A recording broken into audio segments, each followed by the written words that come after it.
कृष्ण गुरु जी, श्री कृष्ण गुरु जी, दंड प्रणाम। हरे कृष्ण सभी भक्तों को दंड प्रणाम।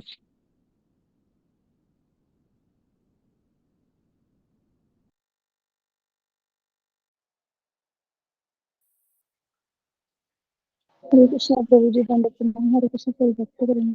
हरे कृष्णा सभी भक्तों के चरणों में दंडवत प्रणाम। हरे रीति कृष्णा माता प्रभु जी, जी, जूही माता जी, अरुणा माता जी, प्रतिभा माता जी, हरे कृष्णा। हरे कृष्णा।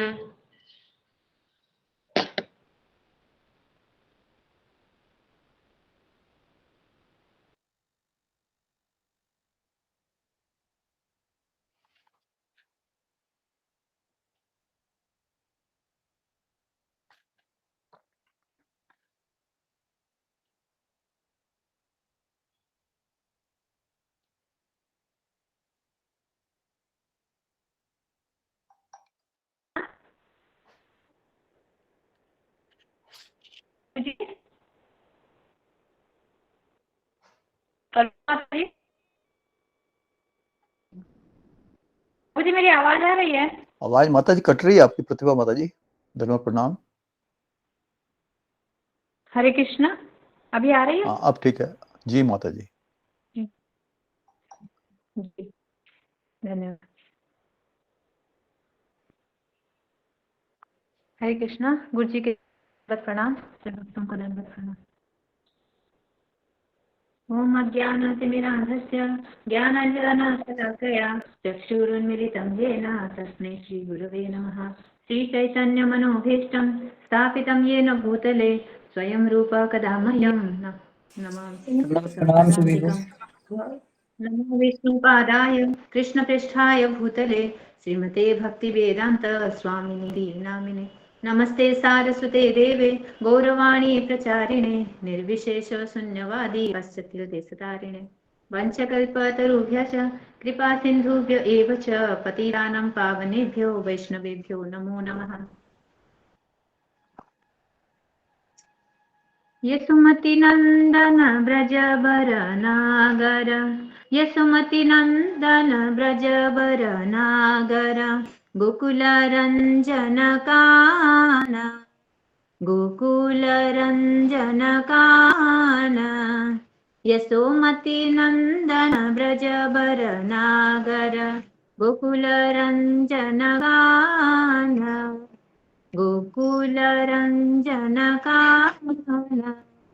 गोपीपराणधन मनोहर गोपीपराणधन मदन मनोहर कालियदमन विधान कालियदमन विधान।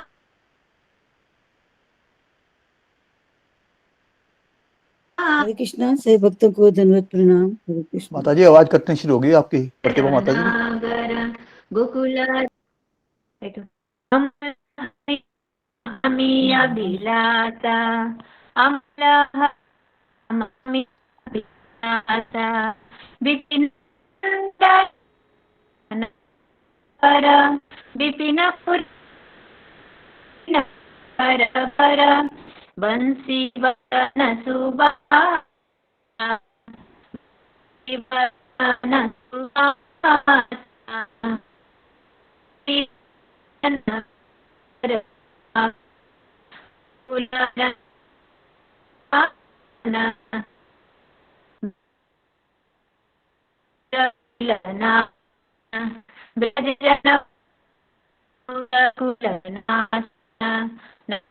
धन रखवाला नंद गोधन रखवाला गोविंद माधव नवनीत तस्कर गोविंद माधव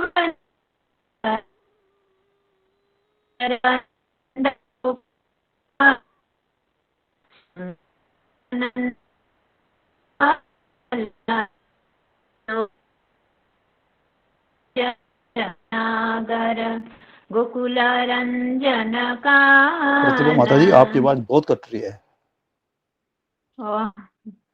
जी ठीक है प्रभु जी, मैं इसको पूरा करूं कि रहने?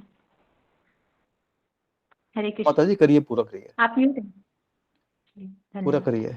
यमुना तट चर गोपी वसन हर, यमुना तट चर गोपी वसन हर, रस रसिक कृपा माया, रास रसिक कृपा माया, श्री राधा वल्लभ वृंदावन नटवर, श्री राधा वल्लभ वृंदावन नटवर, भक्ति विनोद आश्रय, भक्ति विनोद आश्रय, यशोमती नंदन ब्रजवर नागर, गोकुल रंजन काना, गोकुल रंजन काना, हरे कृष्ण कृष्ण कृष्ण हरे हरे, हरे राम राम राम हरे हरे, हरे कृष्ण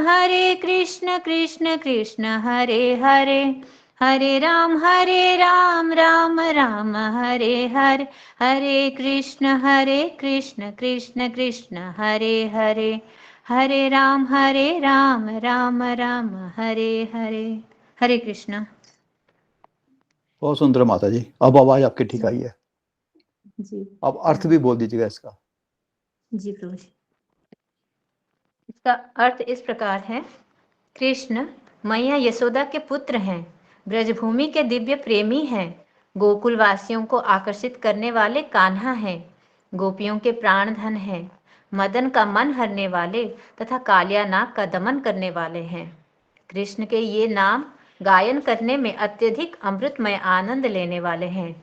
कृष्ण ब्रज के 12 वनों के अधिपति हैं तथा उनके सौंदर्य में सदैव अति नवीनता रहती है। वे मुरली बजाते हैं तथा अति सुंदर वस्त्र पहनते हैं। कृष्ण ब्रजवासियों के रक्षक तथा संपूर्ण असुर वंश का नाश करने वाले हैं। कृष्ण नंद महाराज की गायों की रखवाली करने वाले तथा लक्ष्मीपति हैं, माखन चोर हैं तथा नंद महाराज के सुंदर गोपाल हैं। कृष्ण यमुना तट पर विचरने वाले तथा गोपियों का चीर हरण करने वाले हैं। कृष्ण को अपने भक्तों से प्रेमालाप करना अति रुचिकर है। कृष्ण कृपामय है, राधा रानी के प्रेमी हैं, वृंदावन में सबसे कुशल नर्तक हैं तथा भक्ति विनोद के एकमात्र आश्रय हैं। धन्यवाद। हरे कृष्ण। बहुत सुंदर माता जी, धन्यवाद आपका। सभी भक्तों के चरणों में दंडवत प्रणाम। हरे कृष्णा। दंडवत प्रणाम।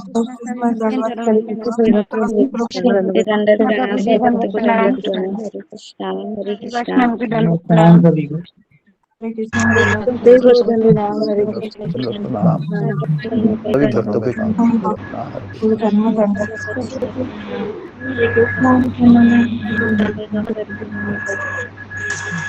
प्रणाम सभी भक्तों के चरणों में। हरे कृष्णा। सब भक्त को दंडवत प्रणाम। हरे कृष्ण। कृष्णा सर्वभक्तों को दंडवत प्रणाम। सब प्रभु जी दंडवत प्रणाम। दंडवत प्रणाम माता जी। हरे कृष्णा।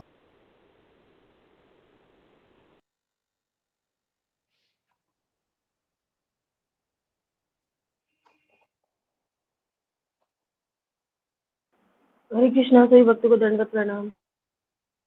दंडवत प्रणाम माता जी। हरे कृष्णा। हरे कृष्णा। सभी भक्तों के चरणों में दंडवत प्रणाम। प्रभु जी दंडवत प्रणाम। दंडवत प्रणाम माता जी। हरे कृष्णा।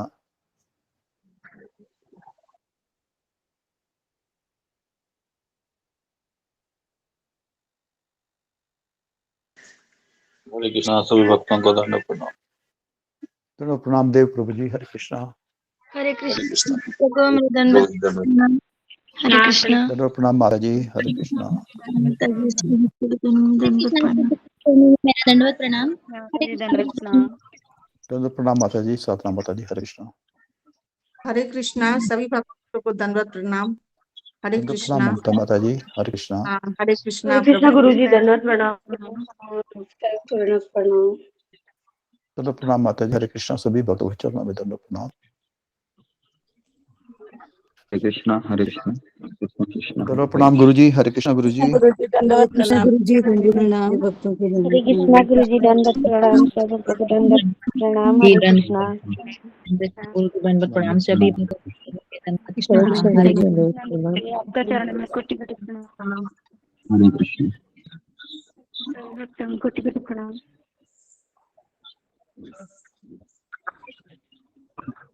दंडवत प्रणाम गुरु जी, सभी भक्तों को मैं दंडवत प्रणाम। श्री कृष्ण से वैष्णव के चरणों में दंडवत। हरे कृष्ण सभी भक्तों को सकल प्रभु जी को दंडवत प्रणाम। अनंत कोटि वैष्णव को दंडवत प्रणाम। दंडवत प्रणाम। हरे कृष्ण।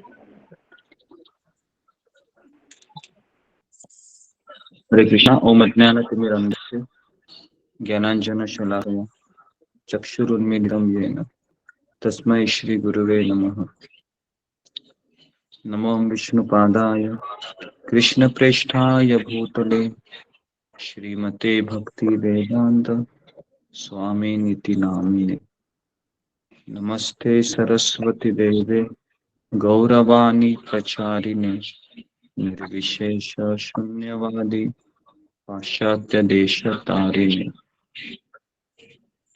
हे कृष्ण करुणा सिंधु दीनबंधु जगतपते गोपेश गोपिकांत राधाकांता नमोस्तुते। तप्त कांचन गौरांगी राधे वृंदावनेश्वरी वृषभानुसुते देवी प्रणमामि हरिप्रिये। वाञ्छाकल्पतरुभ्यश्च कृपा सिन्धुभ्य एव च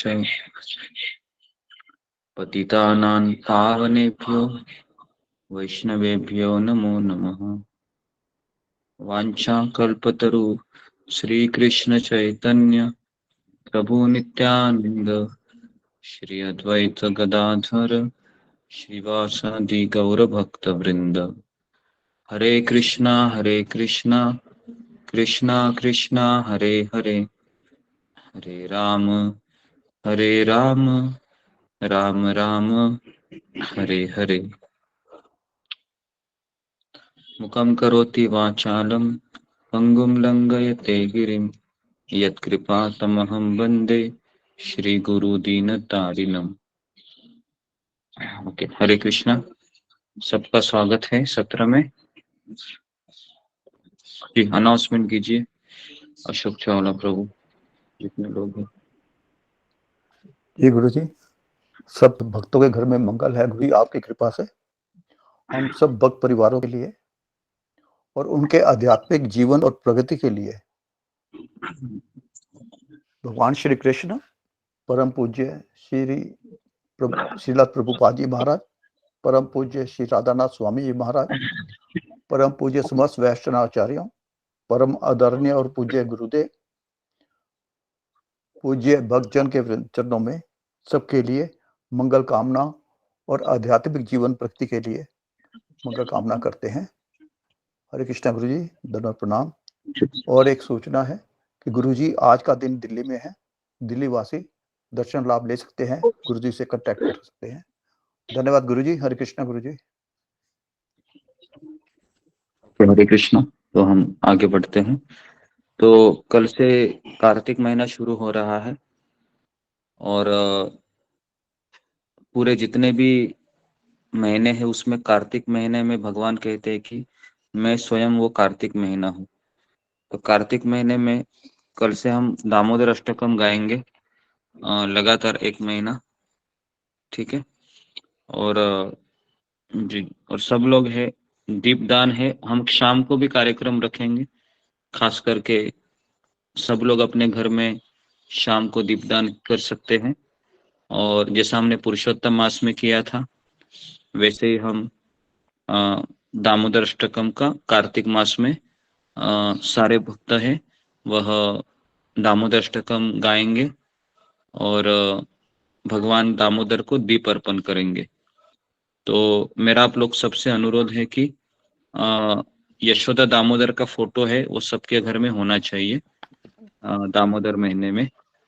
तो उसका जो प्रिंट है आप निकाल सकते हो कहीं से। तो नेट में काफी पोस्टर अवेलेबल है यशोदा दामोदर के। तो एक कलर प्रिंट निकाल लीजिए, फ्रेम कीजिए या फिर लैमिनेशन कीजिए और अपने अल्टर में चिपकाइए, ठीक है। तो ये कुछ चीजें मैं बता रहा हूँ क्योंकि कल से कार्तिक मास शुरू हो रहा है और हमें कार्तिक मास के उपलक्ष्य पर हमने 84 कोस परिक्रमा, ये 30 दिन हम पूरे वृंदावन की परिक्रमा करेंगे।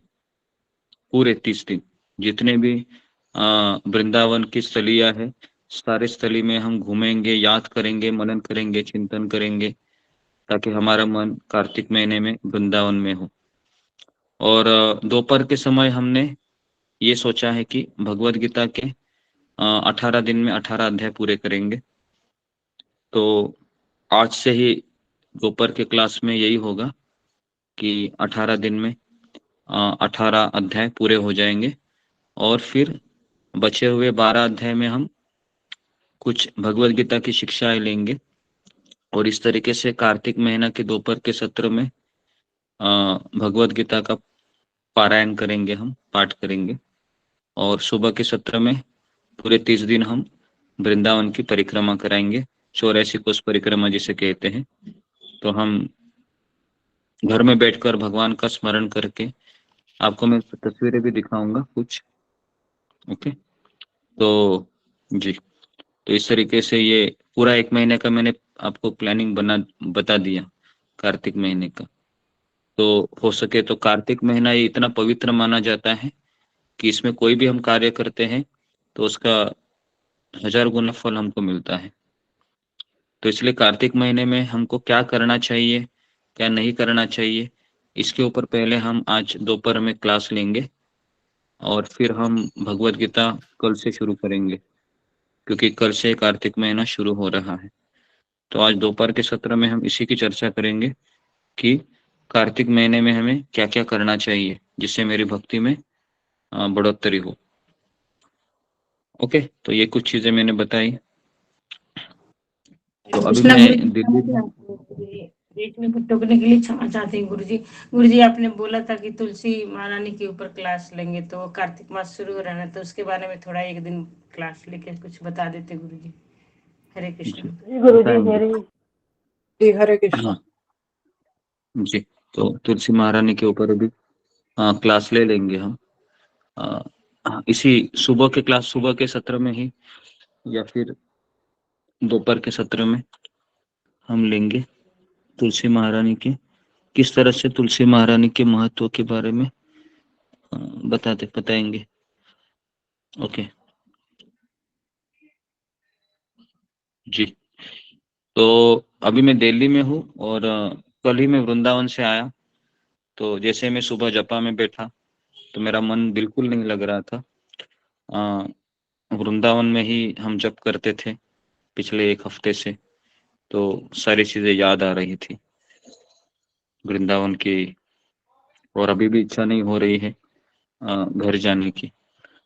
ऐसा लग रहा है कि हम तुरंत वृंदावन में ही चले जाए, है ना, क्योंकि कार्तिक महीना शुरू हो रहा है कल से।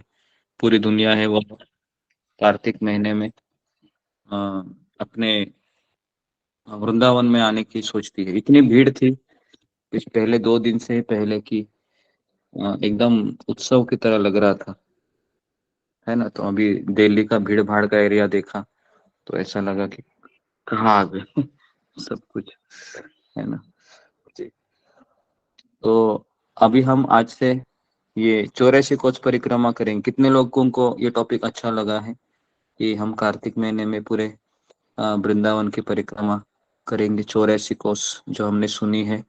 और ये 30 दिन हम बहुत बहुत जगह है हम जाएंगे जो हमने कभी सुना नहीं है, कहाँ कहाँ कृष्ण ने लीलाएं की है ना, उसका महत्व हम आपको बताएंगे, है ना। तो ये जो 84 कोस परिक्रमा है, ये शब्द आपने काफी बार सुना होगा, है ना। 84 कोस परिक्रमा, 1 कोस मतलब कितना होता है? तो 1 कोस मतलब 8 मील 8 माइल होता है जी, 8 माइल होता है। तो करीबन 168 170 किलोमीटर की परिक्रमा है। ओके, तो पहला दिन ऐसे 30 दिन की परिक्रमा है। मेरे पास किताब है जिसमें वृंदावन की पूरी 30 दिन की परिक्रमा परम पूज्य लोकनाथ स्वामी महाराज ने दी है। ओके, और इसके ऊपर हम काफी चीजें बताएंगे भी आपको, कि बीच बीच में कुछ लेसन भी रहेंगे, मैं केवल पढ़ूंगा नहीं। तो जी, तो अभी हम आज से ही, कल से कार्तिक महीना शुरू हो रहा है। तो कार्तिक महीना शुरू करने से पहले ही हम वृंदावन में प्रवेश किए हैं। पिछले एक हफ्ते से, पिछले 15 दिनों से तो हम वृंदावन में ही हमारा मन लगा है, और हम चाहते भी हैं कि हमारा मन वृंदावन में ही रहे। हमारे आचार्य कहते हैं कि मोर मन वृंदावन, तो हमको हमारे मन को वृंदावन बनाना चाहिए। ओके, तो शुरू करते हैं।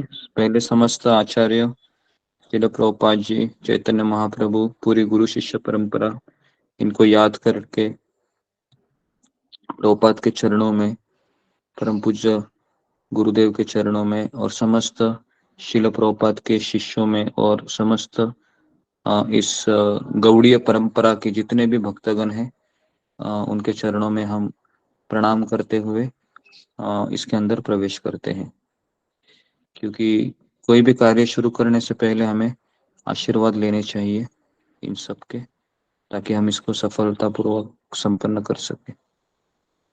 तो शिला प्रभुपाद के समाधि के मंदिर से हम शुरू करेंगे। ये कार्तिक की जो 84 कोस परिक्रमा है।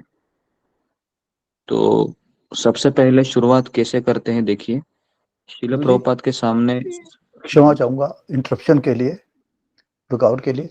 गुरुजी, 3 बार महामंत्र हमने आज बोला नहीं सबके लिए। उसकी कोई आवश्यकता नहीं, आज कुछ हुआ ही नहीं है ना, कभी रह जाता है तो कोई प्रॉब्लम नहीं। सबके आध्यात्मिक जीवन के लिए तो हमने बोला है, आध्यात्मिक जीवन की प्रगति करें, आशीर्वाद तो चाहिए ना गुरुजी।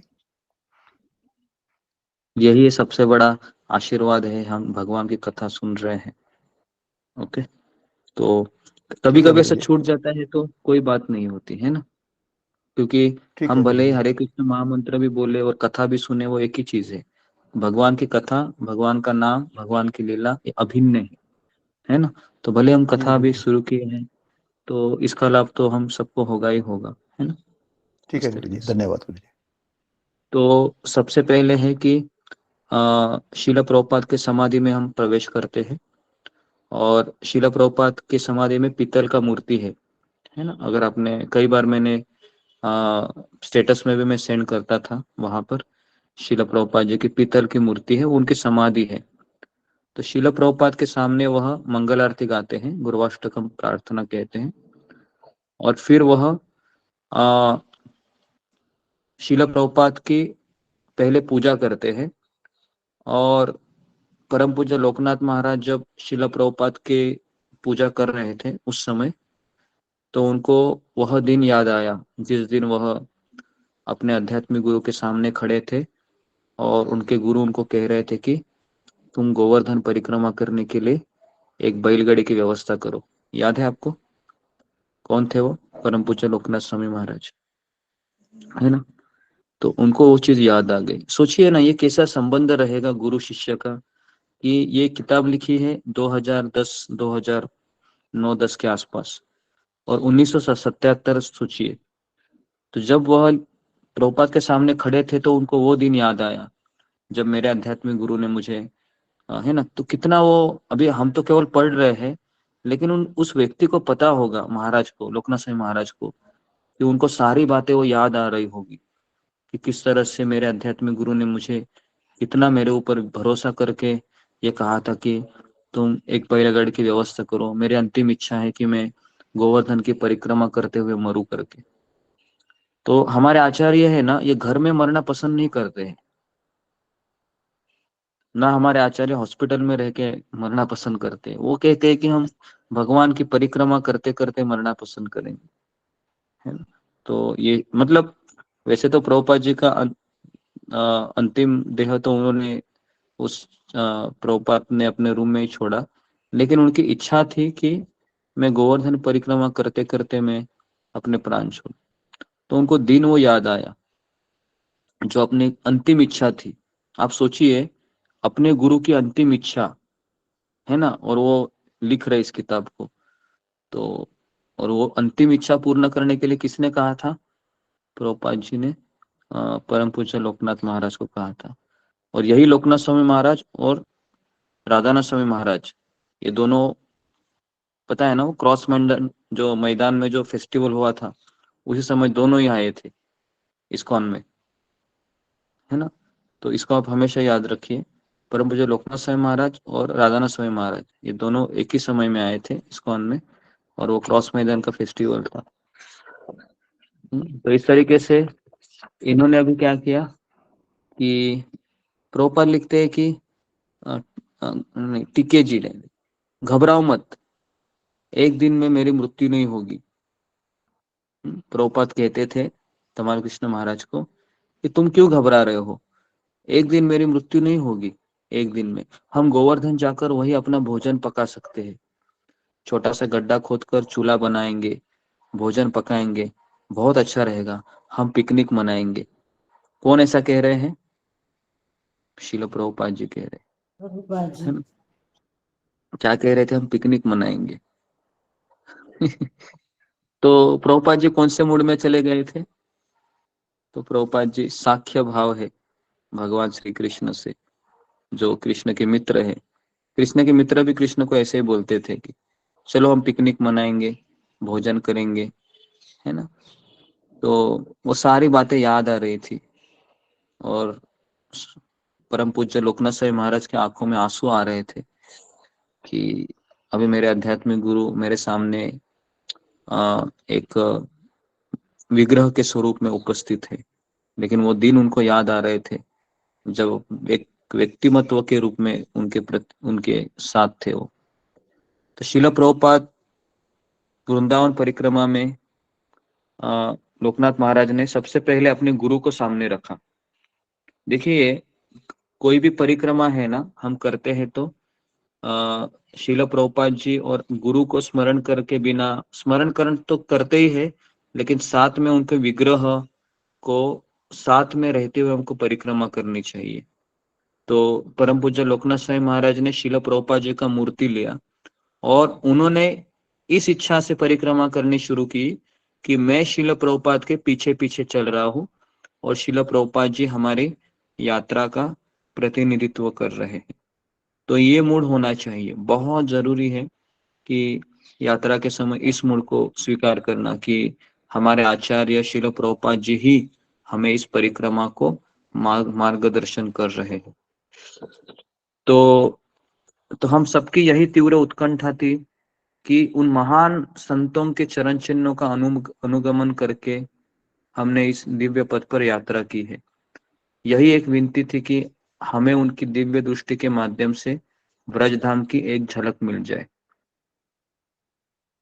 तो इसलिए वृंदावन में हमको आना है, वृंदावन में रहना है, तो हमें आध्यात्मिक गुरु को याद किए बिना, आध्यात्मिक गुरु को अगर हम बाईपास करके डायरेक्ट कृष्ण के पास जाएंगे, तो कृष्ण ना हमको वृंदावन की झलक दिखलाएंगे, और कृष्ण हमको स्वीकार भी नहीं करेंगे।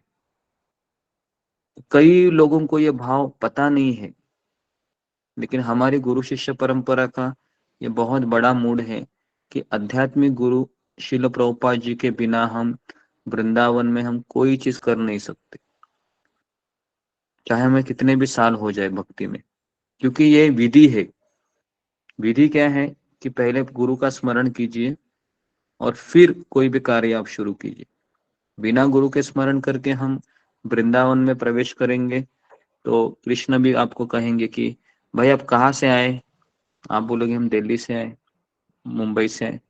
तो बोले कि ठीक है, लेकिन आपकी पर्ची कहाँ पर है? आपको एंट्री नहीं मिल सकती। तो इसके लिए आध्यात्मिक गुरु का स्मरण होना बहुत जरूरी है। तो मंगल आरती हो गई और सारे भक्तगणों को अनाउंसमेंट किया गया कि आप सारे भक्तगण मंदिर के प्रवेश द्वार पर एकत्रित होइए। तो शरद पूर्णिमा का चंद्रमा आकाश में इठलता हुआ मंदिर को अपनी दुधिया प्रकाश में नहला रहा था। तो इस तरीके से हमने वृंदावन की यह परिक्रमा, सबसे पहले पंचकोशी परिक्रमा, सुना अपने नाम वृंदावन की पहली पंचकोशी परिक्रमा होती है, जो 5 कोस की होती है। 5 कोस मतलब 40 किलोमीटर, 40 माइल अप्रोक्सीमेटली 50 किलोमीटर की हो सकती है। ओके, तो इसको कहते हैं पंचकोशी परिक्रमा। तो वृंदावन में कहा जाता है कि वृंदावन में चलना भी एक भक्ति का अंग है। तो आपको याद है कि हम किसकी किसकी परिक्रमा करते हैं? सबसे पहले हम तुलसी की परिक्रमा करते हैं, 4 बार करते हैं, 3 बार करते हैं। फिर हम विष्णु के जितने मंदिर है उनकी परिक्रमा करनी चाहिए 4 बार। और वृंदावन मतलब भगवान स्वयं है ना, तो हम भगवान की परिक्रमा कर रहे हैं वृंदावन में। तो पिछले 2 दिन पहले एकादशी थी, तो आप बिलीव नहीं करोगे, हम जैसे ही 4:30 बजे रास्ते पर निकले तो पूरा रास्ता खचाखच भरा हुआ था और सारे लोग यमुना के पास केशी घाट पे जाके परिक्रमा कर रहे थे, है ना। तो परिक्रमा का बहुत महत्वपूर्ण है, लेकिन परिक्रमा करने के लिए हमें हमारा स्वास्थ्य अच्छा होना चाहिए। तो इस तरीके से ये पंचकोशी परिक्रमा में 7 मंदिर है। कौन से वो 7 मंदिर है? Number 1 Radha Shyam Sundar, number 2 Radha Madan Mohan, number 3 Radha Damodar, number 4 Radha Gokulanand, number 5 Radha Raman, और नंबर 6 राधा गोविंद, और नंबर 7 कौन सा रह गया? राधा गोपीनाथ। गोपीनाथ जी, राधा गोपीनाथ। तो ऐसे गुरुजी वो 7 फिर से बोल मंदिर देंगे। हैं, जो गोस्वामियों के 7 प्रमुख मंदिर है। तो आज की परिक्रमा हम वहां पर हम करने का लोकनाथ महाराज ने सोचा। तो इस्कॉन की भारतीय पदयात्रा के उत्सव में ये विग्रह थे गौर निताई। तो साथ में उन्होंने गौर निताई के विग्रह भी लिए थे, मतलब शिला प्रभुपाद जी को भी लिया था, गौर निताई को भी लिया था, क्योंकि गौरांग महाप्रभु के बिना हम कृष्ण को प्राप्त नहीं कर सकते, यह हमारी परंपरा का ब्रीद वाक्य है।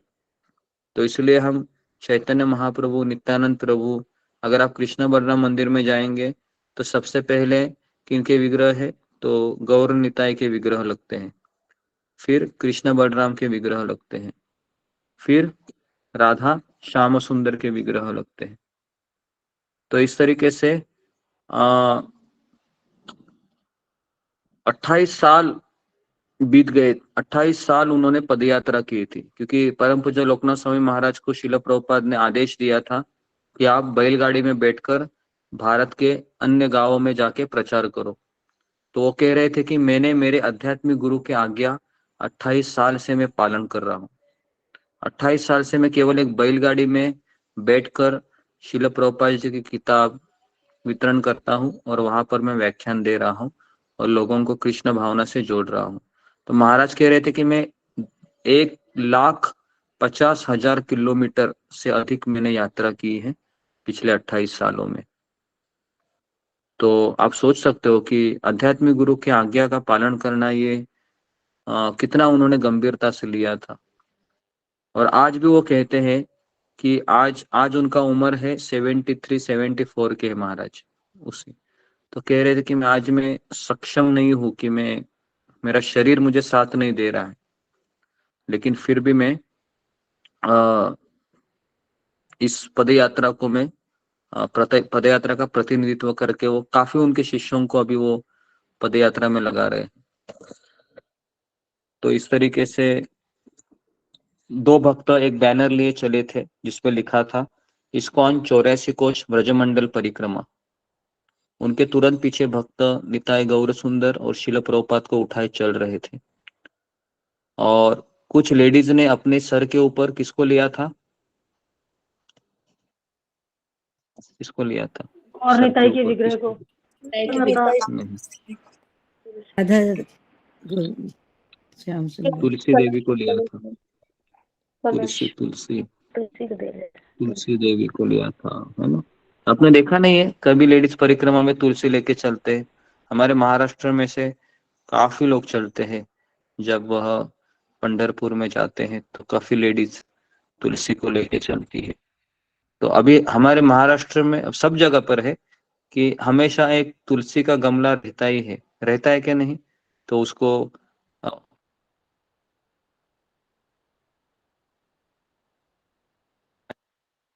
उसके बाद उनकी अगरबत्ती लगाना। गुरुजी आवाज कट रही है। मतलब मुझे महाराष्ट्र से पता है, लेकिन अन्य जगह पर ये होता होगा परिक्रमा। इस तरीके से फिर हम कृष्ण बलराम मंदिर से आगे बढ़े और सबसे पहले वराह घाट आता है। तो वराह घाट के बारे में बताया जाता है कि एक समय की बात है कि भगवान श्री कृष्ण वहां पर अपने मित्रों के साथ खेल खेल रहे थे और उस समय भगवान श्री कृष्ण इस प्रकार आनंद ले रहे थे कि जैसे कोई वराह। तो यह सुनकर श्री कृष्ण बोले कि मित्रों ने ही कहा कि तुम मिट्टी ऐसे क्यों खोद रहे हो जैसे पैर से। तो मित्रों ने कहा कि क्या तुम वराह हो? तो कृष्ण ने कहा कि वास्तव में मैं अपने पूर्व अवतार में शुक्र रूप धारण किया था। तो मित्रों ने कहा कि कुछ भी बोलते हो कृष्ण, ऐसे थोड़ी होता है।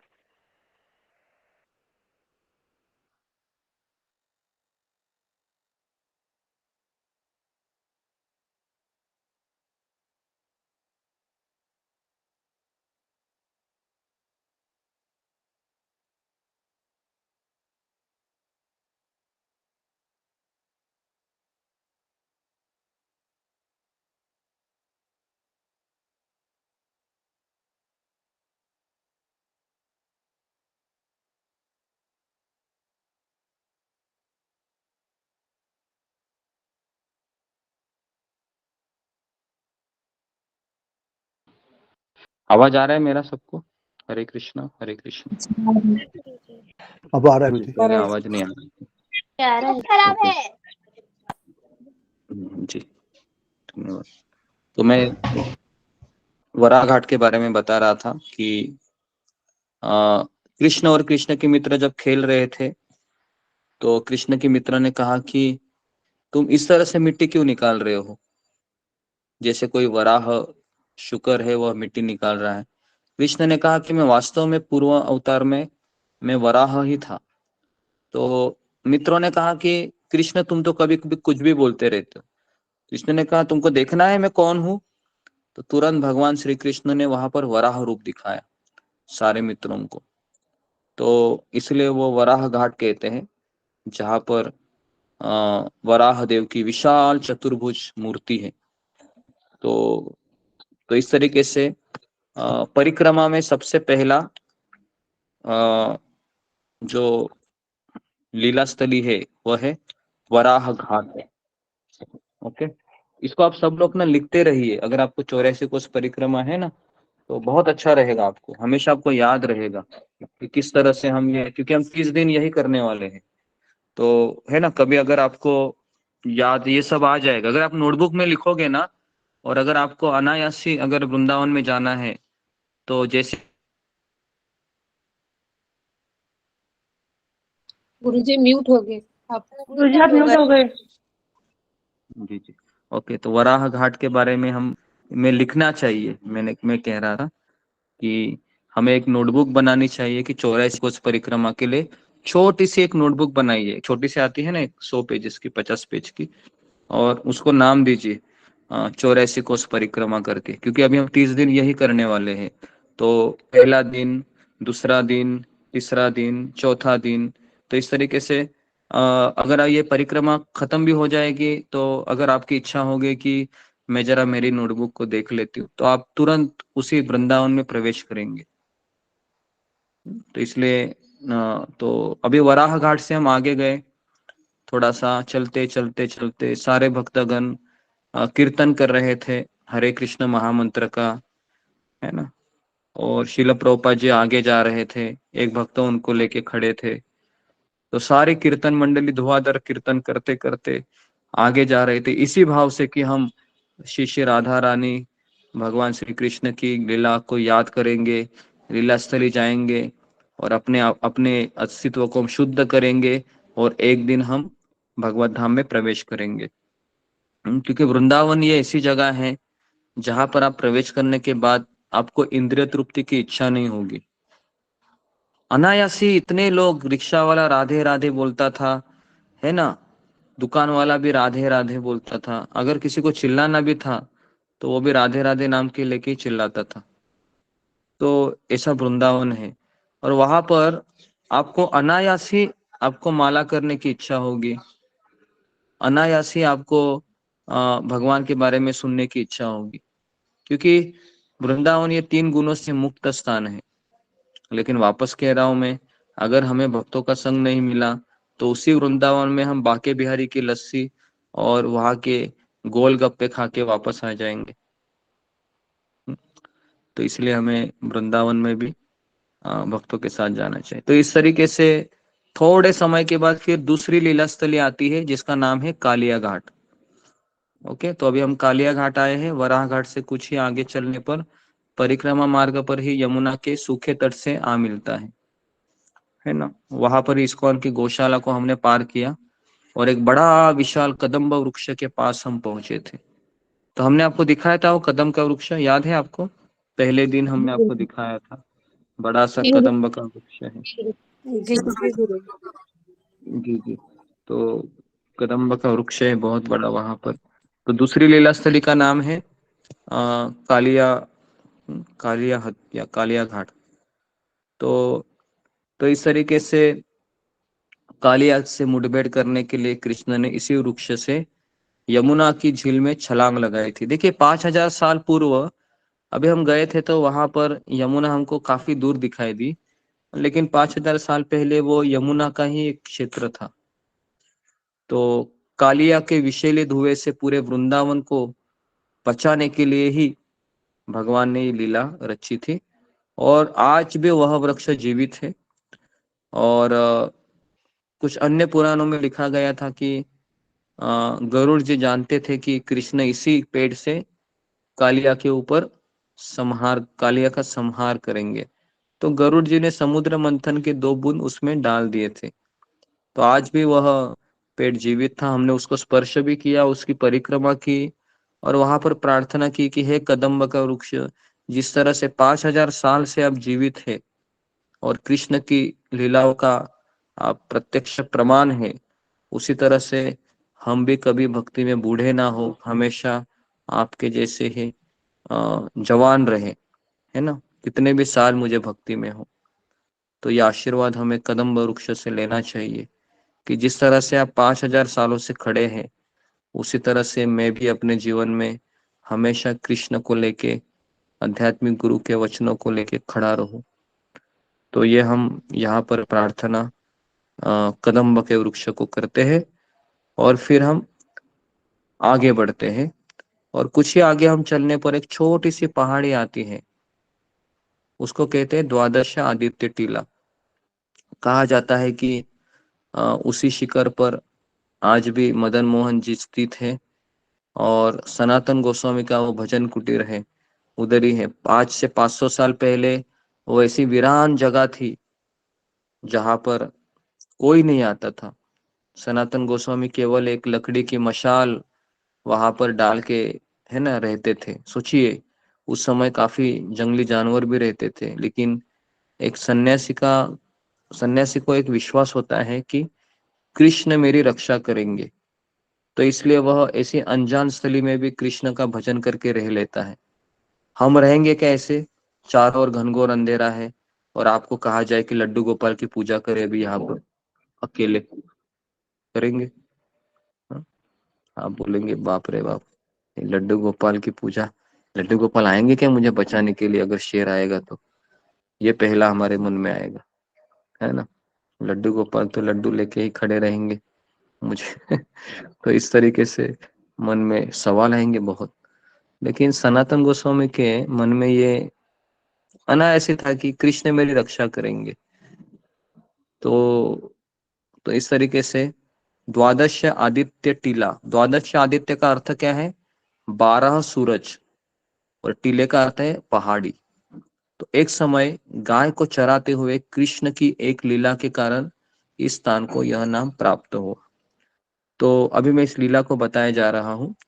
एक दिन अपने गोप मित्र, गोपी तथा सुरभि गायों के साथ परम ऐश्वर्यशाली कुलीन तथा उदार कृष्ण को ठंड लगने लगी।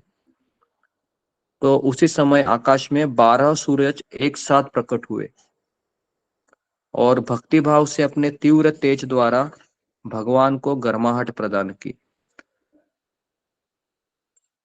तो इस तरीके से वहां पर एक सरोवर भी है जिसको कहते हैं प्रस्कंदन नामक एक सरोवर है।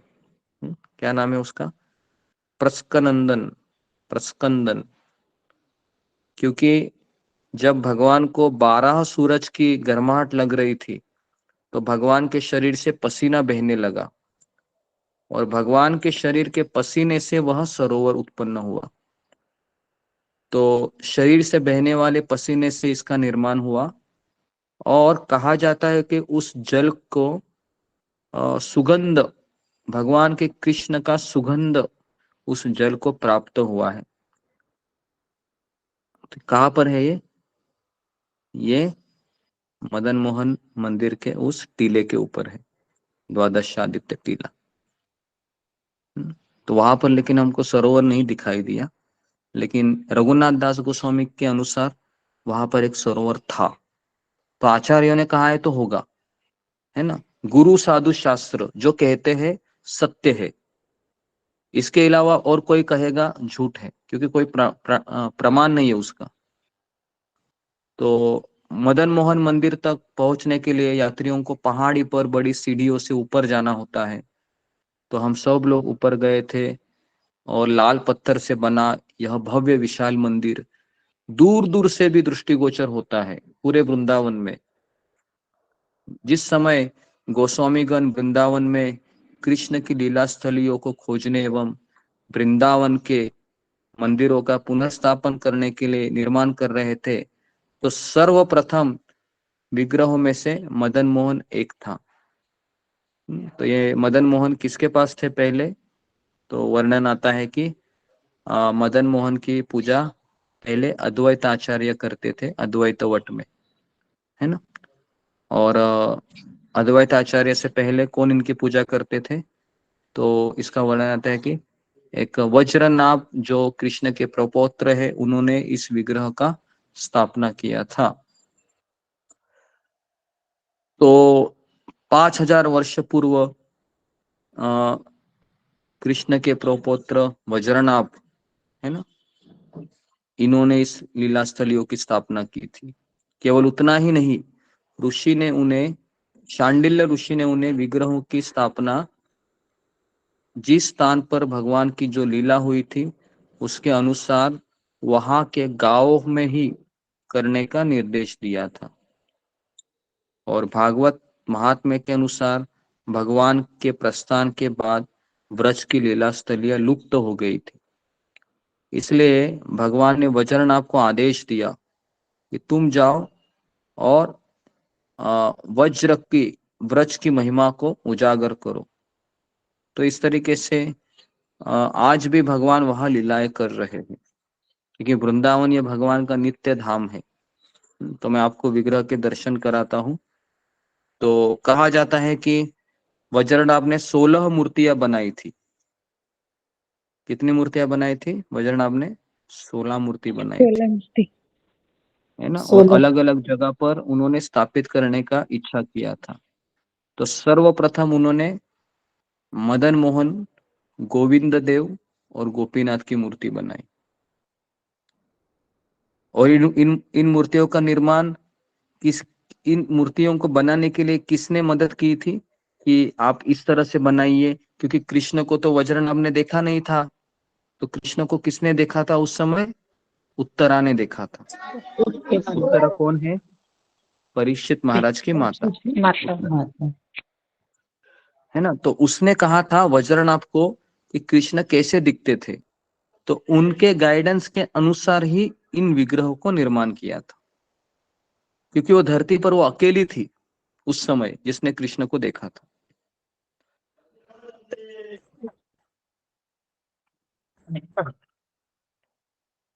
लेकिन जब उन्होंने वो मूर्तियां बनाई तो उत्तरा ने देखा कि ये सारी मूर्तियां ये ठीक नहीं बनी है। तो तीनों मूर्तियों में कृष्ण के रूप की कुछ कुछ झलक थी। तो कमर से चरणों तक मदन मोहन कृष्ण जैसे दिखते थे, ये भी मैंने बताया था आपको। कंठ से कमर तक कृष्ण गोपीनाथ जैसे दिखते थे। और गोविंद देव मुख से कृष्ण के मुख कमल से बहुत मिलता जुलता था। अगर आपको लगता है कि कृष्ण कैसे दिखते हैं गोलोक वृंदावन में, तो गोविंद देव का दर्शन कीजिए। राधा गोविंद जी डिक्टो वैसे ही दिखते हैं। तो इस तरीके से फिर कलयुग के प्रभाव से कृष्ण की लीलास्थली मुक्त हो गई और फिर चैतन्य महाप्रभु और उनके अनुयायियों ने उनकी खोज करके पुनः इन्हें स्थापित किया। तो इस तरीके से ये मदन मोहन जी का इतिहास हमने बताया। और इसके पहले भी हमने काफी स्टोरियां बताई थी। मैं आपको उनका ये देखिए स्क्रीन के सामने ही एक ये मंदिर है जो राधा मदन मोहन के नाम से प्रसिद्ध है, जहाँ पर हमने परिक्रमा लगाई थी। सारे भक्त अभी अभी यहाँ से गए थे। हमारे लिए विशेष स्थान है ये, क्योंकि यहाँ पर हमने ग्रुप फोटो भी लिए है, वापस लिए थे। तो इस तरीके से अभी तो जैसे हम आगे बढ़े, फिर एक अनुभवी भक्त ने जब देखा कि वृंदावन इतना गंदा क्यों है, क्योंकि भक्त बता रहे थे कि वृंदावन में तो जल के सरोवर है, सुगंधित फूल है, ताजी हवा बहती है। तो फिर एक भक्त ने बताया कि पवित्र धाम भगवान की माया शक्ति के आवरण द्वारा ढका रहता है। जो अगर धाम में जाते हैं ना, तो भगवान की माया शक्ति के आवरण से ढका होता है, तो हमें उस भौतिक आंखों से हम उसको नहीं देख सकते। तो इसके लिए हमने पहले ही दिन हमने क्या बताया था कि हमें धाम से कैसे देखना है, हमें भगवान के धाम को अपने कानों से देखना है। कानों से देखना है ना। तो इस तरीके से प्रभुपाद ने कहा, यहाँ देखने वाली गंदगी योग माया है, ये कृष्ण का आवरण है। नास्तिक और निराकारवादी यहाँ पर आते हैं तो उनको भगाने के लिए वृंदावन माया देवी ने ऐसा रचा है। तो इस तरीके से शिल प्रभुपाद ने कहा था।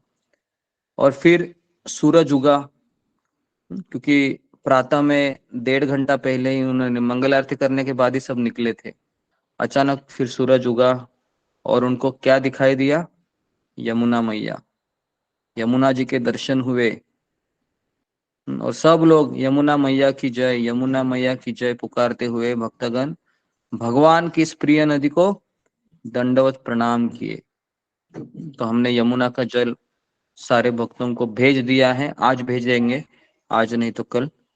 तो आपको वह 3-4 दिन में पहुंच जाएगा कुरियर के द्वारा, क्योंकि हम कुरियर से भेज रहे हैं, तो सबको प्राप्त होगा। उसमें क्या क्या है मैं बता रहा हूँ। उसमें राधा कुंड का जल है। हाँ, आप अशोक चावला प्रभु से कांटेक्ट कीजिए, है ना। बीच में अभी मत बोलेंगे तो प्रॉब्लम होगा। मैंने पहले भी बताया था कि आप अशोक चावला प्रभु जी को नाम दीजिए, है ना, जिसको जिसको चाहिए। तो क्या क्या उसमें रहेगा वो मैं बोल रहा हूँ। यमुना जी का जल है, राधा कुंड का जल है, वृंदावन की रज है, फिर उस राधा रानी का प्रसाद है बरसाने का, और फिर उसमें ये कृष्ण बलराम जी का प्रसाद है, महाप्रसाद मिठाई के रूप में। और उसके पश्चात फिर गोपी चंदन है जो वृंदावन की रज से बना हुआ है। तो ऐसे इतनी 5 चीजें हैं जो हमने आपको भेज दी है। और आपको मिलेगी वो।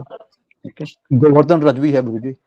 हाँ, गोवर्धन ब्रज, ब्रजरज और गोवर्धन रज वो मिक्स की है, एक ही डिब्बे में है वो। तो ये डिब्बे खरीदने के लिए मुझे लुई बाजार में कितना घूमना पड़ा आपको पता नहीं। बहुत घूमना पड़ा, वो डब्बे ये सब मिलते नहीं है वृंदावन में। तो पूरे लुई बाजार में मैं गया था, तो वहां पर कम से कम 1.5 घंटा लगा मुझे दुकान घूमते घूमते। वो डब्बे मिले, फिर मैंने उसको पैक करने के लिए आशा सोमानी माता जी और उसकी लड़की है रचना माता, सुलेखा माता जी, ये तीनों ने सब किया है ना। तो इन तीनों को श्रेय जाता है, सारा पैकिंग बिकिंग सब इन्होंने ही किया, है ना। और उसके बाद हुआ ऐसे कि कल इसको पैक किए थे, तो इतना वेट हो गया कि मैं कैसे लेके जाऊँ। तो देखिए ना भगवान की कैसे अरेंजमेंट हो गई। मैं चंचला देवी माता जी एक है हमारे ग्रुप में, उसका नंबर ढूंढ रहा था मैं, क्योंकि उसका एड्रेस नहीं मिल रहा था। तो अचानक एक और एक नीचे एक नंबर दिखाई दिया, उसका 2 नाम थे, एक चंचला देवी और एक चंचला टीवी करके। तो मैंने चंचल टीवी को जैसे ही क्लिक किया तो उसमें मथुरा का एड्रेस मिला मुझे। तो मैंने सोचा कि ये मथुरा में रहती है, तो मैंने इनको मैसेज किया कि मुझे लगा कि वही रहेगी, चंचला देवी माता जी मथुरा में रहती है ऐसा मुझे लगा।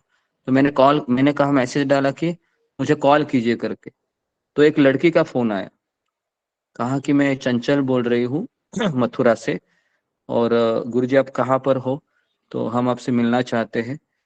तो मुझे लगा कि मुझे तब भी पता नहीं चला कि वो कौन बोल रही है। मुझे लगा कि चंचला देवी माता जी बोल रही हैं, लेकिन जब वो रूम पर आ गई मिलने के लिए, तो मैंने देखा कि ये तो 19-20 साल की लड़की है जो जॉब करती है। चंचला और फिर शर्मा। मैंने कहा कि हाँ, चंचल शर्मा करके, क्योंकि मैं तो उसको जानता नहीं था, मैंने उसको पहली बार देखा। और उसने प्रणाम किया, मैंने कहा कि आप कितने दिनों से मेरे क्लास सुनती हो, तो कहा कि 1 साल हो गया गुरुजी मुझे। तो मैंने कहा 1 साल से सुन रही है, मुझे ही पता नहीं है। तो कहा कि बहुत अच्छा है, आप तो फिर मथुरा में रहती है। फिर वो तो क्या कौन सा जॉब करती है, कहती मैं आधार कार्ड का कुछ काम करती हूँ गवर्नमेंट का।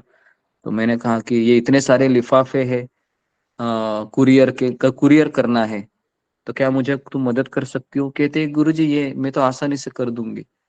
तो ये भगवान का ऐसे अरेंजमेंट हुआ कि वो सारे फिर वो कुरियर वो लेके गई मथुरा में। और फिर उसने फिर पैकिंग करके हमने उसको दिया था, तो आज वो कुरियर करेगी।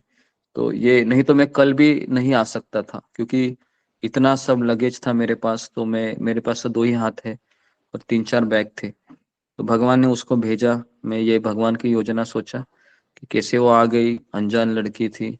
मैंने उसको सारा चीज दे दिया, 10 मिनट ही ठहरी वो, क्योंकि उसको भी जाना था। मुझे लगता है उसी के लिए आई थी, कुरियर की सेवा करने के लिए। वो आ गई, बैठी, चली गई। फिर मैंने मैसेज किया तो कहा कि गुरुजी मैं कर रही हूँ ये, लेकिन मेरा जॉब था वो 12 से 8, तो आज करेगी ऐसा बोला है। तो फिर आपको 3-4 दिन में ये मिल ही जाएगा, ऐसी आशा करता हूँ, है ना। और उसके पास मैंने और कुछ पैकेट्स दिए हैं प्रसादम के। मैंने कहा कि और 15-20 लोग रहेंगे, तो उसके पास वो प्रसाद है। तो अभी भी जिसको जिसको चाहिए वह अशोक चावला प्रभु को नाम दीजिए, फिर मैं उसको मैसेज करता हूँ और वो एड्रेस लिखेगी। फिर वो आपको 1-2 दिन के बाद वो बाकी के भेजने वाली है। अभी उस 26 लिफाफे है, 26 लिफाफे उसने भेज रही है वो आज। और बाकी के हमने 40 का टारगेट, 40 का प्रसाद लिया है, तो 14 अभी भी बाकी है। ठीक है, ओके। तो ये सारी चीजें मैंने इसलिए बताई कि मुझे ये मिरेकल ही लगा, क्योंकि कैसे उस लड़की आ गई और उसने सब कुछ लेके वह मथुरा चली गई, और मथुरा में उसने ये सारा कार्य किया। गुरु जी ये आपकी ही कृपा है, आपकी ही सब कृपा है गुरु जी। हाँ, ये आपको ही लेके वो सब हुआ है। चंचला देवी माता हरि जी बोल हरि बोल। आपको ही हम खोज रहे थे और वो निकल गई। तो नाम अलग हरे अलग नंबर से सेव है, पता नहीं चलता है ना। हम आपको बुला रहे थे चंचला देवी माता जी यहाँ पर वृंदावन में, लेकिन दूसरी चंचल शर्मा माता जी आ गई। तो गुरु जी कैसे आपकी ही है कृपा कि है, एक सब कुछ आपकी ही है, आपकी कृपा से सब कुछ हुआ। जी जी, ओके, हरे कृष्ण। तो ओके, तो अभी हम आगे बढ़ते हैं। कि फिर जैसे ही आगे बढ़े यमुना मैया को दर्शन करने के बाद, तो अपने पीठ पर एक छोटे बच्चे को उठाए 5 साल की एक लड़की ने हमारे सामने आकर अपना हाथ फैलाया। तो एक भक्त ने उसे कुछ सिक्के दिए। प्रोत्साहित होकर वह अपनी भीगी आंखों द्वारा भक्तों से पैसे मांगती हुई उनके पीछे चलने लगी, है ना। तो ऐसे कई बार होता है कि हमारे लिए बहुत बड़ा चैलेंज था। हम जहां जहां जाते थे वहां के साधु लोग भी पैसे मांगते थे, छोटे बच्चे भी पैसे मांगते थे, और समझ में नहीं आ रहा था किस किस को पैसे दे, है ना। सबको पैसे देने पड़ते थे, कुछ किसी को 1 रुपए। फिर हमने क्या किए, हमने फिर 100-200 रुपए के 1-1 रुपए के चिल्लर इकट्ठा किए, और फिर मैंने वो धर्मराज गिमरे प्रभु को दिए थे। सिक्के कहा था कि अभी आपका ये सेवा है, जो जो आएगा 1-1 रुपए सबको दे दो। सब लोग आते थे ना, तो फिर हमने इस तरह से उसको मैनेज किया। कुछ साधु आते थे, कहते थे कि हमें पैसा नहीं चाहिए, लेकिन हमें क्या बोल रहा, हमको रोटी चाहिए, हम रोटी बनाएंगे। तो इस तरह से बहुत परेशान करते थे, रोटी बनाएंगे, ये करेंगे। तो बाद में फिर बहुत पीछे लगते थे, बेटा बेटा बेटा बेटा ऐसे करके। तो उस समय भी ऐसे चैलेंज आते थे, तो वही सिक्के वगैरह देते रहते थे। तो वृक्ष था, वो झुककर ब्रजरज को छू रहे थे। जितने भी वृंदावन में वृक्ष हैं, अगर आप देखोगे ना, तो वृक्ष ऐसे नहीं बढ़ते हैं, कुछ ऐसे बढ़ते हैं और उसके बाद फिर ऐसे झुक जाते हैं ऐसे। फिर वो ऐसा लगता है कि वो जमीन को स्पर्श कर रहे हैं। आपने देखा है वृक्ष है वो सीधा सीधा ये करते हैं ना। और जैसे ही वह जैसे वह आगे बढ़ते हैं, तो आगे बढ़ने के बाद फिर वो नीचे झुकने लगते हैं, मानो कि कृष्ण के चरण का स्पर्श करना चाहते हो। तो इसलिए अगर आपने वृंदावन में नहीं आए हो कभी, या अगर आकर भी आपने ऑब्जर्व नहीं किया है, तो वापस एक बार आइए और आप देखिए ब्रज के जितने भी वृक्ष है, सारे वृक्ष ये ऐसा लगता है कि नीचे झुके हुए दिखेंगे आपको। तो जल में तैरते कछुए कई बार ऊपर आते थे। अगर आप यमुना में जाओगे ना, बहुत सारे कछुए, इतने बड़े बड़े कछुए हैं। राधा कुंड में तो अगर आप जाओगे तो इतना बड़ा कछुआ है कि आपने जिंदगी में देखा नहीं होगा, इतने बड़े बड़े कछुए हैं वहां पर। और इस तरीके से सुनहरे रंग में सूरज धीरे धीरे यमुना की छोर से ऊपर उठ रहा था, है ना। इस अद्भुत दृश्य को देखकर हमारा हृदय मंत्र मुग्ध हो गया। तो हमने आपको यमुना के किनारे, पता है, बोटिंग कर रहे थे, तो सूरज के दर्शन किए थे, किया था, जी आपको कराया था ना, किस जी तरह से गुरु सूरज दिख रहा था। जी। तो यमुना के किनारे से सूर्य, उगता हुआ सूर्य और डूबता हुआ सूर्य बहुत सुंदर दिखता है, बहुत सुंदर दिखता है। तो इस तरीके से फिर महाराज कहते हैं हम आगे चले तो इमली तला आ गया। तो नेक्स्ट लीला स्थली है इमली तला। इमली तला। तो इस तरीके से महाराज कह रहे थे कि वहां पर एक छायादार वृक्ष है जो किसका है, इमली का है, इमली तला। तो कई बार कृष्ण इस स्थान पर बैठा करते थे और अपनी प्रियतमा श्रीमती राधा रानी के विरह में उनकी देह सुनहरी हो जाती थी। मतलब श्याम वर्णीय थे ना कृष्ण। तो राधा रानी का राह देखते देखते देखते देखते उनका शरीर कैसा बन जाता था, सुनहरा, राधा रानी की तरह। बराबर है। हम अगर किसी की राह देखते हैं तो हमारा शरीर कैसा हो जाता है, लाल हो जाता है ना, रेड हो जाता है। बराबर है। हाँ, अरे कि आ क्यों नहीं रहा है, हमेशा की तरह है। कभी कभी लोग, पता है, बोलते 2 मिनट में आऊंगा, बस 2 मिनट। और 2 मिनट क्या है, 20 मिनट चले जाते फिर भी वो दिखता नहीं है, और फिर लाल हो जाते, है ना। तो इस तरीके से चैतन्य महाप्रभु अक्रूर घाट पर रह रहे थे, तो वे प्रतिदिन रोज इमली तला में जाकर भगवान की वृंदावन लीलाओं पर ध्यान करते थे। तो हम इमली तला में गए थे, आपको याद है, जब हम यमुना में स्नान किए थे और आपको कहे ना कि अभी हम लॉग आउट कर रहे हैं, लेकिन मुझे बाद में याद आया कि वहीं पर इमली तला था। तो जैसे हम पहले दिन लॉग आउट हुए, तो फिर हम इमलीतला के अंदर चले गए और काफी लोगों ने वहां पर माला खरीद ली। हमारे भक्तों में कई लोगों के पास माला नहीं थी, तो कई लोगों ने इमलीतला में बीड बैग खरीद ली। और इतना आश्चर्य होगा कि जो जो लोग नए नए आए थे उन्होंने अपनी माला शुरू की, 1 माला 2 माला, है ना। तो यात्रा में आने से क्या होता है ना कि व्यक्ति है वो प्रेरित होता है माला करने के लिए, क्योंकि वो भक्तों को देखता है और धाम में उसका प्रभाव होता है धाम का, तो व्यक्ति माला उठा ही लेता है। तो अगर किसी को लगता है कि मेरे घर में भी कोई माला उठानी चाहिए, तो आपको क्या करना चाहिए, उनको यात्रा में लेके आना चाहिए। यात्रा में लाना। अगर यात्रा में नहीं लाएंगे और कितना भी आप प्रयास करेंगे नहीं होगा।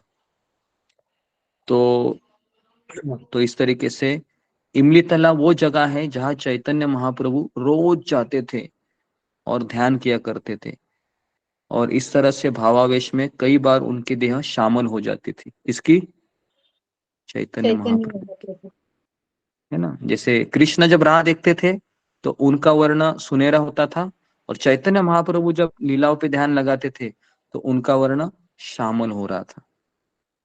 कितना अद्भुत लग रहा है ना सुनने को। तो ऐसा लग भी रहा है कि कैसे कृष्ण का वर्ण ना चेंज होता होगा। बराबर है, जैसे आपने देखा है कभी कभी कंप्यूटर का स्क्रीन कैसे चेंज होता है, अचानक धीरे धीरे नीला का पीला, पीला का हरा, आपने देखा होगा। कभी कभी लैपटॉप में हम स्क्रीन सेवर वगैरह डालते हैं ना, तो उसी तरह से कृष्ण का शरीर भी कैसे होता होगा ना। अभी कृष्ण बैठे ऐसे श्याम वर्णीय है, और जैसे जैसे सोच रहे हो अचानक देखा, अरे कृष्ण तो सुनहरे रंग के हो गए। चैतन्य महाप्रभु का वर्ण सुनहरा का था, लेकिन जैसे वो भगवान की लीलाओं पे ध्यान करते थे तुरंत उनका वर्ण ये श्याम वर्णीय होते थे। तो है ना, अभी हम तो वहां पर नहीं थे, लेकिन केवल पढ़ने से सुनने से पता चलता है कि किस तरह से होगा। तो इस तरीके से वहां पर हमने प्रार्थना की मन ही मन में इमलीतला में। और इमलीतला में एक पेड़ है, पता है आपको उस। तो एक बार वो पेड़ काटने के लिए लोग आए थे। सरकार ने निर्णय लिया था कि उस पेड़ को काटेंगे, इमली के पेड़ को। तो जैसे ही पेड़ के ऊपर वार हो गया, उससे खून आने लगा। उसमें से खून आने लगा तो तुरंत रोक दिया गया। तो आज भी वो वृक्ष वहीं पर है, इतने सालों से, 5000 सालों से है वो वृक्ष इधर, है ना। तो जब परम पूज्य राधानाथ स्वामी महाराज, मुझे याद है कि 2005 में हम गए थे, तो महाराज उस समय ज्यादा भक्त नहीं थे। उस समय 3,500 से 4,000 ही भक्त थे। तो महाराज फिर अलग अलग लीलास्थली में हम बैठते थे और महाराज कथा सुनाते थे। उस समय वो आखिरी था।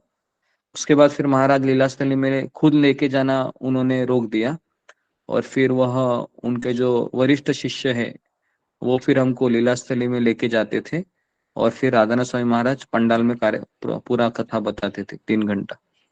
लेकिन जो जो पुराने भक्त हैं ना, जो 1992, 93, 92, 96 में जुड़े हैं महाराज से, वो कह रहे थे कि महाराज एक बार कथा करने लगे इमलीतला, केशी घाट, तो 3 घंटा 2 घंटा, कभी लंच पता ही नहीं था कि हमको खाना भी खाना है। बस हम सुबह सुबह 5:30-6 बजे निकल जाते थे। सारा जपा वगैरह बस में करना होता था, और महाराज फिर परिक्रमा कराते थे, और महाराज स्वयं कुछ खाते नहीं थे। और महाराज 1 घंटा 2 घंटा 3 घंटा ऐसा क्लास देते थे महाराज उस समय कि सारे भक्तगण डूब जाते थे उस कथा में। तो ये जो पुराने भक्त ये यादें अपनी बताते हैं। लेकिन अभी महाराज का हेल्थ है वो थोड़ा सा, हेल्थ आयु भी बढ़ गई है, तो महाराज तब भी महाराज अभी लास्ट टाइम भी उन्हें 2 घंटा क्लास दिया। मायापुर में गए थे और चौपाटी में भी क्लास देते हैं, है ना। तो राधानाथ स्वामी महाराज का भाव तो हमने देखा कि किस तरह से महाराज जी का वृंदावन में कितना विशेष प्रेम है। तो इस तरीके से फिर देखो कितने लीलास्थली हुई है। पहला कौन सा था? पहला था वराह घाट, है ना। दूसरा कौन सा था? दूसरा था कालिया घाट। तीसरा था द्वादश आदित्य लीला, मतलब मदन मोहन मंदिर जी। और चौथा था इमलीतला, इमलीतला। जी। तो अभी हम 5वां जा रहे हैं, श्रृंगारवट और चीरघाट। लिखिए नंबर 5, श्रृंगारवट और चीरघाट। तो कुछ ही दूर चलने के बाद हम श्रृंगारवट पहुंचे। तो भक्ति रत्नाकर में बताया गया है कि कृष्ण सुबल एवं अन्य सखाओं को प्रसन्न करने के लिए यहाँ विभिन्न प्रकार से अपना श्रृंगार करते थे। कौन? कृष्ण। किसको कृष्ण किस लिए श्रृंगार करते थे? अपने मित्रों को प्रसन्न करने के लिए, है ना। तो अपनी वृंदावन यात्रा के दौरान नित्यानंद प्रभु भी यहाँ रहे थे, इसलिए यह स्थान नित्यानंद वट के नाम से भी जाना जाता है, जो श्रृंगार वट है ना। नित्यानंद प्रभु भी वहां पर रुके थे। और जैसे हम आगे चले गए, कुछ ही दूरी पर हमने एक विशाल वृक्ष देखा। ये हमने देखा था वहां पर, जिसकी शाखाओं पर रंग बिरंगे कपड़े बंधे हैं। तो भक्ति रत्नाकर के अनुसार रासलीला के पश्चात कृष्ण एवं गोपियां यहाँ स्नान करने के लिए आए थे, और यमुना में जल क्रीड़ा करते समय कृष्ण चुपके से बाहर निकले और गोपियों के सारे वस्त्र छिपा दिए, और फिर पुनः जल में प्रवेश करके वे गोपियों के साथ खेलने लगे। अभी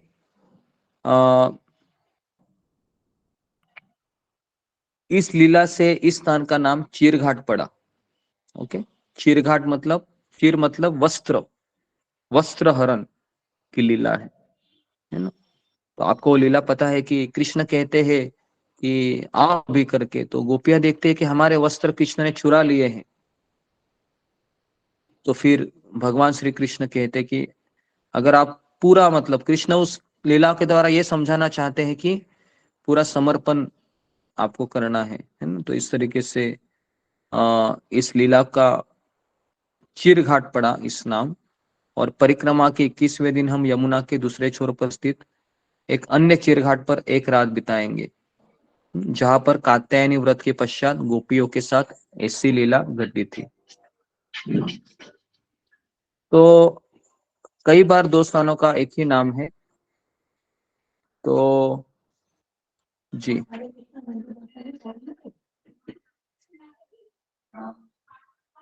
तो इसकी एक समझ यह है कि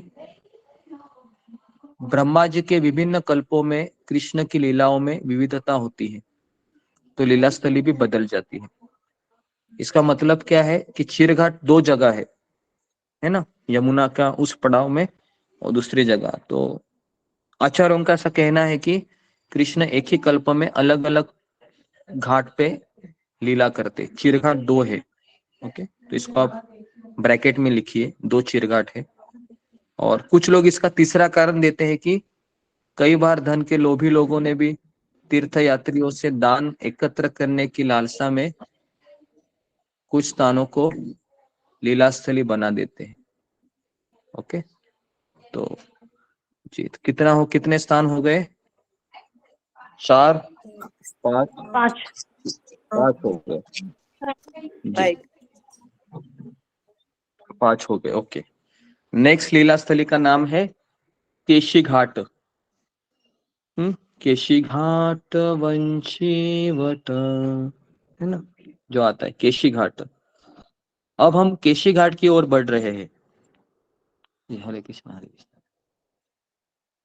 तो अभी हम केशी घाट की ओर बढ़ रहे हैं, और पत्थरों से बना मार्ग संकरा है, क्योंकि अगर हम केशी घाट में जाते हैं ना, तो वहां पर बहुत सारे पत्थर है। हम एकदम बहुत आगे आगे आगे आगे गए थे, और वहां पर हमने देखा कि फिर हम पीछे आ गए, है ना। तो इसी स्थान पर श्री कृष्ण ने, इसी स्थान पर श्री कृष्ण ने घोड़े का रूप लेकर आए थे, केशी असुर का निर्भय होकर वध किए थे, है ना? जी, तो यहाँ पर ही आए थे केशी घाट में कृष्ण घोड़े का रूप लेके, जो कंस ने उनको भेजा था, है ना। जी, तो ये है केशी घाट, है ना। तो अभी देखिए, यहाँ पर एक रूप गोस्वामी कहते हैं कि प्रिय बंधु, यदि तुम्हारे मन में अभी भी इस संसार के अपने मित्र के प्रति स्नेह है, अपने परिवार के प्रति अभी भी आपकी आसक्ति है, और अगर आप उनसे बहुत प्रेम कर रहे हैं, तो रूप गोस्वामी कहते हैं आप गलती से कहा मत जाइए, आप केशी घाट पर मत जाइए, क्योंकि वहां पर जाओगे तो क्या होगा, आपको कृष्ण से प्रेम हो जाएगा और आपके पुत्र, आपके पति, आपके पत्नी, इससे आपको लगाव कम हो जाएगा। तो कितने लोग चाहते हैं कि हम केशी घाट पर चले जाए? फिंगर को रेज कीजिए। सभी लोग चाहते हैं ये हो, या कुछ लोग चाहते हैं कि इधर ही रहे, कृष्ण तो बाद में भी मिलेंगे? नहीं सब लोग गुरुजी, चाहते हैं ना, जाना जी, चाहिए। हाँ जाना हाँ चाहिए ना। जी जी, रोज रोज तो आप पक गए होंगे, है ना, रोज का चीज होता है। जी, तो ओके, तो अभी हमारे पास ये मंजूपाल माता जी आई है ना, आपको दिखा देता हूँ, आप भी देखिए, माता जी भी बैठी है यहाँ पे। हरि बोल माता जी, हरि बोल। हरि बोल माता जी, हरे हरि कृष्णा, बोल माता दंडवत जी, हरे प्रणाम। कृष्ण, हरे कृष्ण, हरे कृष्ण। हरे कृष्णा, दंडवत प्रणाम। हरि बोल माता जी, हरे कृष्णा। हरि बोल माता जी, हरे कृष्णा। हरि बोल। हरि बोल माता जी, हरे कृष्ण माता जी, हरि बोल। हरे बोल। हरि बोल माता जी, हरे कृष्ण, दंडवत प्रणाम। जी, और बगल में कामिनी कृष्ण माता जी बैठी है, जहाँ पर हम उनके घर आए हैं, है ना, तो ये उन्हीं का घर है दिल्ली में। तो हम लास्ट ईयर भी यहाँ पर आए थे, लास्ट साल यहीं पर आए थे, और भगवान की ऐसी कृपा है कि अगले साल वापस यहीं पर आ गए, है ना। और जी, तो इस तरीके से ओके, 10-16 हो गए, बाप रे, मुझे समझ में नहीं आया कि 10:15 कैसे बजे, क्षमा करें, बहुत ज्यादा समय हो गया। ठीक है, तो आज की हम परिक्रमा परिक्रमा तो ऐसा हो सकता है कि दोपहर के 12 बजे तक भी चल सकती है ना, क्योंकि लेकिन हमारा पहला दिन भी अभी तक खत्म नहीं हुआ, तो क्योंकि पहला दिन में भी अभी तक कम से कम 6 स्पॉट है। जी, तो कोई बात नहीं, तो हम कल इसको पूरा करेंगे। तो जी, तो आज हमने केशी घाट के बारे में थोड़ा सा मैं बताता हूँ कि यहाँ पर हमने यमुना देवी को दीपक अर्पित किया था। आपको याद है जब हम केशी घाट के यहाँ पर गए थे, तो एक कई सारे भक्त हैं वह दीपदान कर रहे थे, है ना। सभी भक्तों तो के लिए भी किया था आपने गुरुजी? हाँ, सभी भक्तों के लिए, भक्तों की ओर से भी हमने किया था। हाँ, तो जी, तो इस तरीके से फिर हम वहां पर प्रणाम किए और वोटिंग करने के लिए आगे गए थे, केशी घाट के पीछे से गए थे, और इस तरीके से चैतन्य महाप्रभु वहां पर प्रार्थना करते हैं कि यमुना देवी की प्रार्थना है, तो मैं इसको पढ़ रहा हूँ। चिदानंद भानो सदानंद सुनो पर प्रेम पात्री द्रव ब्रह्म गात्री अघानाम लवित्री जगक्षेम धात्री पवित्री क्रियानो वपुर मित्र पुत्री। तो ये यमुना जी का ये प्रार्थना है ना। तो इस तरीके से यमुना नदी को हम प्रार्थना किए, और फिर केशी घाट के बाद हम धीरे धीरे धीरे धीरे हम फिर अगले यहाँ पर आते हैं, वो है वंशीवट। तो कल हम आपको वंशीवट, जगन्नाथ मंदिर, पानी घाट, इसके बारे में कल बताएंगे।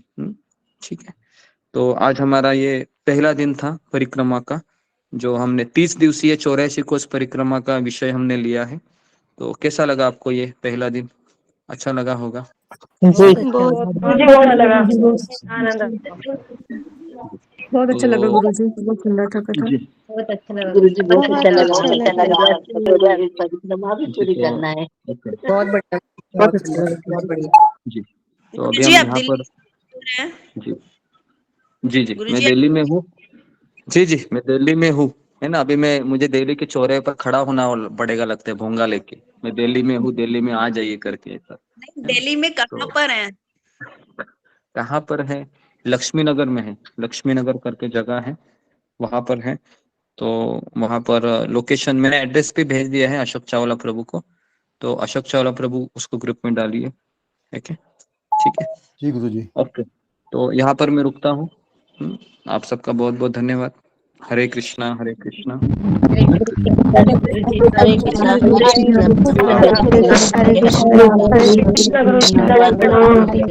कृष्णा हरे कृष्णा हरे कृष्णा दंडवत प्रणाम गुरु जी। हरे कृष्णा। सभी भक्तों के चरणों में दंडवत प्रणाम। हरे कृष्णा। सभी भक्तों के चरणों में दंडवत प्रणाम। हरे कृष्णा हरे कृष्णा। अशोक चावला प्रभु जी दंडवत प्रणाम। हरे कृष्णा धन्यवाद हरे गुरु जी। कृष्णा हरे कृष्णा हरे कृष्णा। गुरु सभी जी भक्तों धन्यवाद प्रणाम। हरे कृष्णा। सुरेखा माता जी, मुन्नी माता जी, रीना माता जी, चरणों में दंडवत प्रणाम। रागनी माता जी, सुरेशा माता जी, मदी माता जी, सबको चरणों में दंडवत सभी भक्तों को मेरा दंडवत प्रणाम। हरे कृष्णा। हरे कृष्णा। सभी भक्तों के चरणों में प्रणाम। दंडवत सभी प्रणाम। हरे भक्तों कृष्णा के हरे चरणों में दंडवत प्रणाम। गुरुदेव के हरे चरणों में दंडवत प्रणाम। हरे कृष्णा हरे कृष्णा। हरे कृष्णा।